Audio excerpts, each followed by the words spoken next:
دنیا کی حقیقی زینتیں کیا ہیں؟ اکثر لوگ کہتے ہیں میں نے مکان بنایا بڑا خوبصورت، میں نے گاڑی لی بڑی خوبصورت، میں نے فلاں کام کیا بہت خوبصورت، میں نے فلاں چیز لی بہت خوبصورت، اور یہ زینت ہے، یہ میری زینت ہے، میں نے کپڑے بڑے زیب و زینت سے پہنے ہوئے۔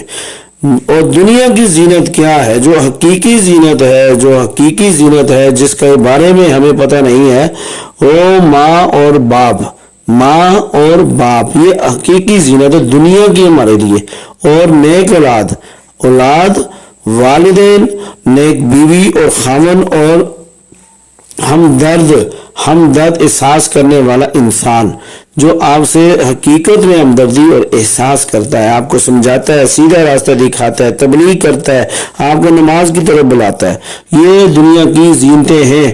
ماں اور باپ، یہ تو دنیا کے اندر انسان کی سب سے بڑی زینت ہے۔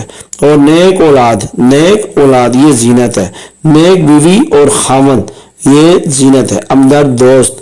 تو آخرت کی زینتیں کیا ہیں؟ آخرت کی زینتیں علم، تقوی، صدقہ، حقوق العباد۔ علم، تقوی، صدقہ، حقوق العباد۔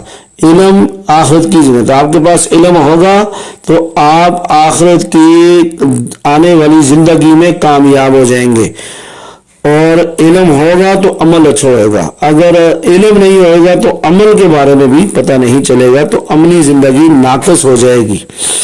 آگے تقوی کا مطلب اللہ کا خوف، اللہ کا ڈر، برے کاموں سے بچنا، اچھے کام کرنا، اللہ کا خوف دل میں ہونا، ہر وقت اللہ کو حاضر ناظر جاننا، اور بالکل ہر چیز سے، چھوٹی چیز سے، سوئی کے برابر بھی اگر کوئی چیز ہو جس میں دو نمبری کا ڈر ہو اور شک و شبہ کا ڈر ہو تو اس سے بچنا، اس کو تقوی کہتے ہیں۔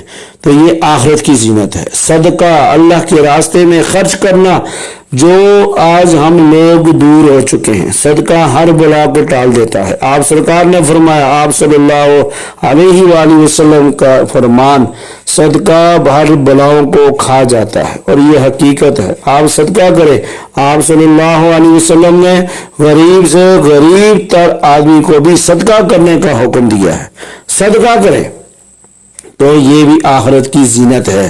اور آگے حقوق العباد، جو آج کل ہم پورا کرنے میں بہت کمزور ہیں، ہمارے اندر بہت کمی ہے جس کو ہم پورا نہیں کر پا رہے۔ کوئی خالہ سے ناراض، کوئی پھوپھی سے ناراض، کوئی پڑوسیوں سے ناراض، کوئی دائیں بائیں سے ناراض، کوئی کہاں سے ناراض، کسی کی بھائی سے لڑائی، کسی کی بہن سے لڑائی، کسی کی کس سے لڑائی، کوئی ماں باپ آپس میں ناراضگی۔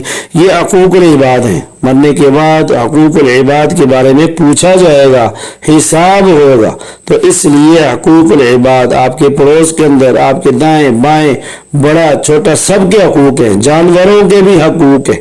آپ کسی جانور کو اگر بغیر کسی وجہ کے مارتے ہیں، اس پہ سختی کرتے ہیں یا اس پہ وزن ڈالتے ہیں، تو اس کا بھی حساب ہوگا۔ تو یہ دنیا کی اور آخرت کی زینتیں بیان کی۔ چار زینتیں ذہن نشین کریں۔ دنیا کی زینتیں ماں اور باپ، نیک اولاد، نیک بیوی اور خاوند، اور اچھا انسان جو آپ کو اچھا راستہ دکھاتا ہے۔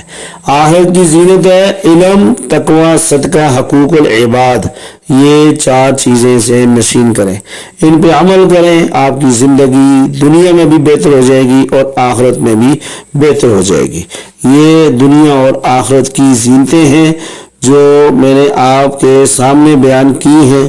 ان کو غنیمت سمجھیں اور ان کی قدر کریں، اور یہ دنیا میں ہی کریں جو ہمیں دنیا میں بھی فائدہ دیں گی اور آخرت میں بھی فائدہ دیں گی۔ اللہ تعالی ہمیں عمل کرنے کی توفیق نصیب فرمائے۔ آمین۔